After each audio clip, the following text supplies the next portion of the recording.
ដូចនេះចំពោះអាញាធរថៃក៏ដូចជាប្រជាជនថៃដែលមានបំណងចង់ឲ្យមានការបើកច្រកព្រំដែនកម្ពុជាថៃឡើងវិញនោះមិនចាំបាច់ស្នើមកកម្ពុជានោះទេសូមស្នើទៅអ្នកដែលមានអំណាចពិតប្រាកដនៅប្រទេសថៃមិនថាជាកងទ័ពឬអ្នកណានោះទេនៅវេលារសៀលថ្ងៃអាទិត្យទី29ខែមិថុនាឆ្នាំ2025សម្ដេចមហាបវរធិបតីហ៊ុនម៉ាណែតនាយករដ្ឋមន្ត្រីនៃព្រះរាជាណាចក្រកម្ពុជាបានសរសេរសារនៅលើបណ្ដាញសង្គមការងារផ្លូវការរបស់សម្ដេចក្នុងខ្លឹមសារដូចតទៅនេះព្រឹកថ្ងៃអាទិត្យទី29មិថុនា2025នេះអាជ្ញាធរមានសមត្ថកិច្ចរបស់កម្ពុជាបានទទួលលិខិតពីភាគីថៃនៅខេត្តស្រះកែវស្នើសុំឲ្យមានការបើកច្រកព្រំដែនកម្ពុជាថៃមួយចំនួននិងអនុញ្ញាតឲ្យរថយន្តដឹកទំនិញចេញចូលដើម្បីបន្ធូរការប៉ះពាល់ដល់ជីវភាពរស់នៅរបស់ប្រជាពលរដ្ឋខ្ញុំសូមផ្ញើសារបញ្ជាក់ទៅប្រជាពលរដ្ឋទាំងពីរប្រទេសយ៉ាងដូចនេះថា 1. កម្ពុជាយល់ច្បាស់អំពីការលំបាករបស់ប្រជាពលរដ្ឋទាំងខាងកម្ពុជាទាំងខាងថៃដែលរងផលប៉ះពាល់ពីការបិទច្រកព្រំដែនហេតុដូច្នេះហើយបានជាកម្ពុជាមិនបានប្រើប្រាស់វិធានការបិទច្រកព្រំដែននេះមុនទេចាប់តាំងពីមានបញ្ហានៅតំបន់មុំ3កាលពីចុងខែឧសភាឆ្នាំ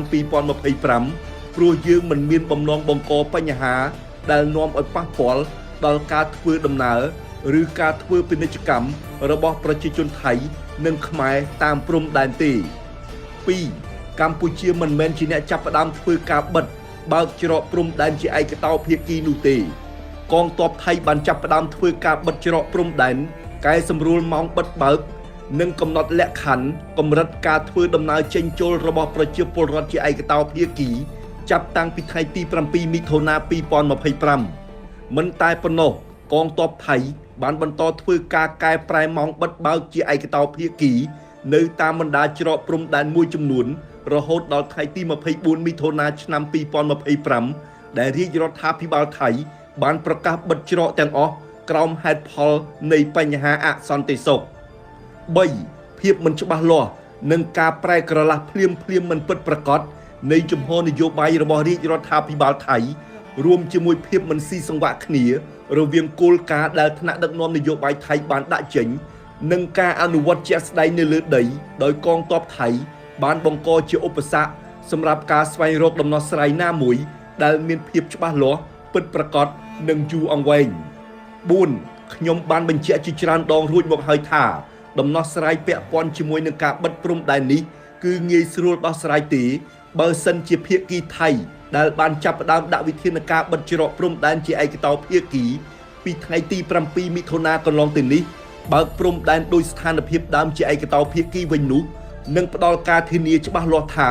នឹងមិនមានការបិទបើកជាឯកតោភាគីទៀតនោះគឺជាការស្រេចកម្ពុជានឹងបើកច្រកព្រំដែនខាងកម្ពុជាយ៉ាងយូរ5ម៉ោងក្រោយពីនោះនិយាយឲ្យខ្លីគឺកូនសោគឺស្ថិតនៅក្នុងដៃរបស់ភាគីថៃហើយហេតុដូច្នេះចំពោះអាញាធរថៃក៏ដូចជាប្រជាជនថៃ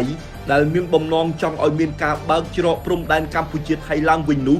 មិនចាំបាច់ស្នើមកកម្ពុជានោះទេសូមស្នើទៅអ្នកដែលមានអំណាចពិតប្រាកដនៅប្រទេសថៃ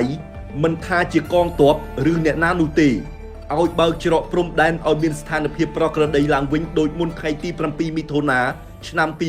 2025និងផ្ដល់ការធានាច្បាស់លាស់ថានឹងមិនមានការបិទបើកជាឯកតោភាគីទៀតនោះគឺជាការស្រេចអ្វីនឹងត្រឡប់ទៅដំណើរការជាប្រក្រតីដូចមុនវិញហើយ